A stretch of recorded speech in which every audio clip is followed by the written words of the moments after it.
Tony Khan addresses leaking the AEW Full Gear card. Plus, Braun Strowman meets with Impact, and a WWE Hall of Famer is looking for a retirement match. It's in the wrestling news right now. So Tony Khan accidentally, it seems, leaked the Full Gear card. Or did he? He knew what he was doing. It's an official photographer stood 5 yards in front of him. He's got the notes around like this. You can see news video 2 there. Spoilers.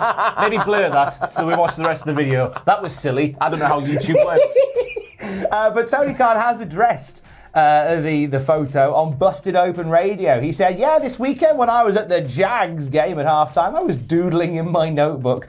And normally when I'm doodling, I'm drawing little pictures of like Sonic the Hedgehog. Tony Khan goes, ah! It's the cocaine kicks in his harder. Everyone versus everyone. So a lot of people are taking notice of some of the notes in my notebook, including us, which is pretty amazing because when you're walking around with small notes, you never think that the photographers are going to capture you writing. Not even one's 5 yards in front of you with a big... What's the word I'm looking for? Just a big camera. Big 4K. I was about to say a geeked big camera, but I realised there's people not from Newcastle watching this video. They won't know what that means. It don't matter. I'm glad it wasn't anything more personal, he said. It's like pictures of privates. Boobies. just drawing boobs all over a page. See you, Tony. But it's funny, people run with assumptions on the internet these days. No, they don't. And I've seen all these people jumping to conclusions like, oh, that must be the Full Gear card. Well, it said it at the top. He said, it's true, I announced on Barstool that Kenny versus Hangman is the main event we've all been waiting for Full Gear. And it's going to be a huge pay-per-view event. I was just kind of messing around with some different ideas, playing around with stuff. It's got a lot of buzz, but there's some differences there. So I was just very amused by that viral story. Funny story. I am cynical, let me tell you. Because what he wrote down on that thing there, we had Moxley and Bryan Danielson, we had matches of that ilk, that caliber. That's created one hell of a buzz, and it was obviously created on purpose. I don't care what you say, TK. I hope that, because you know sometimes when WWE stuff gets leaked and they'll just be buggers about it and they'll just change it, going, right, in that case we're not doing that anymore. I kind of hope they still give us Mox versus Bryan. I was going to say, what match could be topping that one in AEW today? There's really not much. I mean, that's the one, isn't it? That's the one we want to see. Apart from Kenny and Hangman, obviously. I mean that's the main event, obviously, but like, you know, I mean, what are the potentials in there? Eddie Kingston and Dustin Rhodes? No, let's not. QT Marshall versus Paul White, round 2. Yes, give it to us, cowards. So he's sort of played that down and gone, nah, it's not decided yet. But I do hope you still give us Jon Moxley versus Bryan Danielson. Just because it's leaked, it doesn't mean it's a bad idea. Exactly, and the rest of the card that was chiseled on that sheet of paper very aggressively. That's exactly what TK's handwriting should be. I do believe that we'll just lose the ability to handwrite as years go on. Mine's got a lot worse. Mine's got awful. Like I remember when you used to go to school and then you come back after 6 weeks and you have to remember how to write again. Your hand's sort of like it's just it's just stuck in the shape of a NES controller because I am old. All that. Whatever. That was a good summer for everybody. Battle for Glory is on the horizon, and this is an interesting little story that was leaked by PW. Well, not leaked, it was given to us. It wasn't released, it was escaped from PW They Insider. told the world with their own mouth. What did PW Insider tell us with their mouths, Ross? The former Braun Strowman, who's named today and has been for the rest of his life, apart from his time on TV in WWE, Adam Scherr, was spotted meeting with Impact Wrestling Scott D'Amore last night at the hotel bar for the Motor City Comic Con in Detroit, Michigan. We are told the two were sitting for a long time, with Scherr arriving to meet D'Amore, who was waiting for him. What a beautiful second name. It's nice, isn't it? I like that. Imagine just chilling in that hotel bar and going, oh, there's Scott D'Amore. Funny story about Scott D'Amore. We went to Wrestling Media Con a few years ago, and Scott D'Amore said to me, do I know you? And I was like, no, we've never met before, Scott D'Amore. And he's like, are you sure we didn't wrestle in like 2002? That was my 2002. That was my story. 2002, I turned 10 years old. But did you, though? No. Who did you think you were? I have no idea. Rampage Brown. A1 from Team Canada. I wonder where you'd been. Somebody said in the comments of the Cultaholic podcast that you're starting to look like Sam Smith. I'll take it.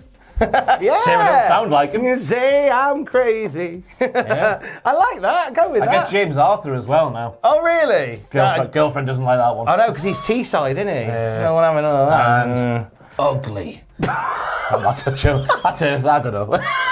I think James Arthur's a very handsome man So do I. in some circles. PW Insider, obviously, we've heard from them that Impact have been working on quite a few surprises for Bound for Glory, and also we've heard Scott D'Amore referring to it as a little in-joke on a video as Braun for Glory. I think he'd be a great fit.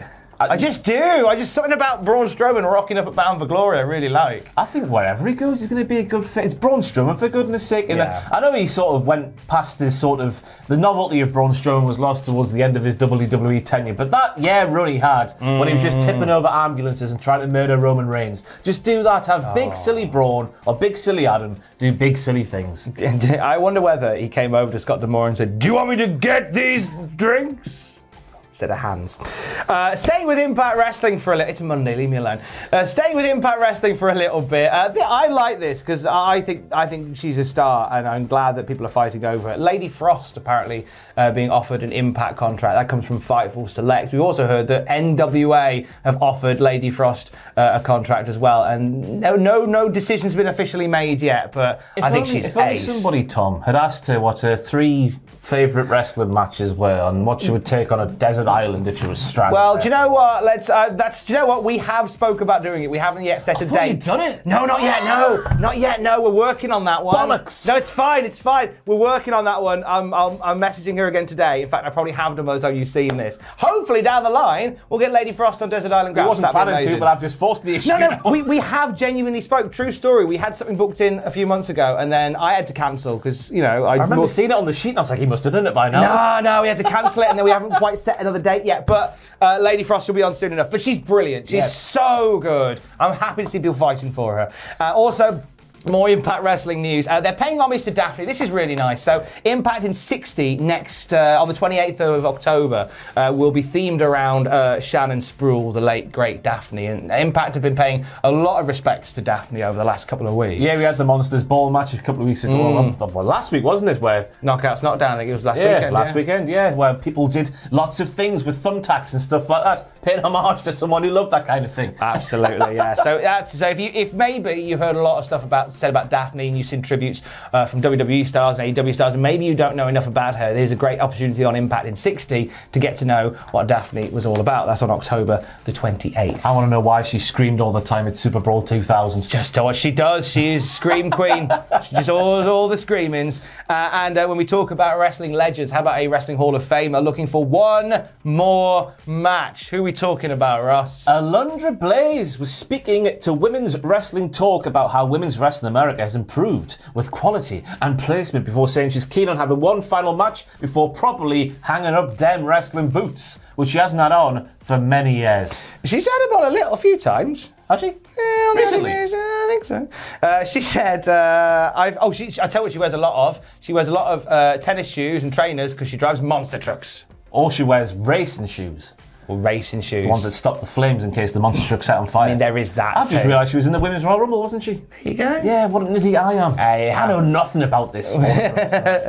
I feel that I deserve a retirement match, says Alundra Blaze. I don't care if it's 3 minutes or an hour, I deserve one. And every federation knows I have it out there. Hello Impact, hello AEW, hello WWE, hello NWA, hello ROH, hello Impact, whatever. Said Impact twice, I think it's going to be an Impact. It's out there. Blaze also said she'd like to choose her opponent for the match, somebody that can carry her, because, she's not as young as she used to be. She wants somebody that can lead the way. No, that's not right, Tom. People aren't allowed to age. That's sad, isn't it? Shawn Michaels looks 56. He can't look 56, even though he's 56. Made me quite sad seeing that. I was just like, oh. But he's 56, Tom. I kind of think he should just shave his head bald completely. That's the issue, isn't it? Yeah, just get rid of it. I decided a long time ago never to walk in anyone's shadow. No, I decided a long time ago that if I was going bald, a bit like Shawn Michaels has, and I was getting the bits here, I was just going to get it all gone. Just get it all gone. Unless you look like the Butcher.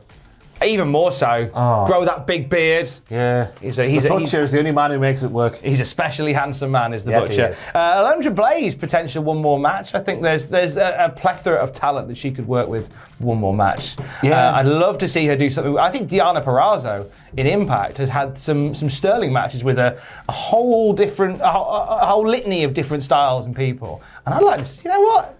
Deonna Purrazzo. You know who I was thinking immediately when I heard Alundra Blaze's retirement match, she wants to pick her opponent. She was like the worker brother of her generation back in the 90s. I'm thinking of Serena Deeb, me. Oh, nice. I know that maybe she'll have to do more wrestling because that's what it's all about, rollouts and transitions and stuff like that, Tom. Yeah. But she can do it, why not? Deeb would do good there. Yeah. If not, Leilani Kai again.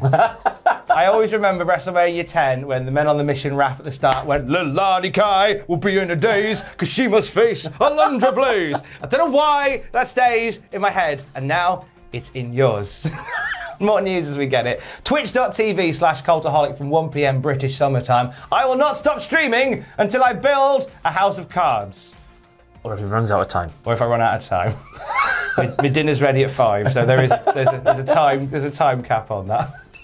Have a great day. Stay safe. Love you. Bye.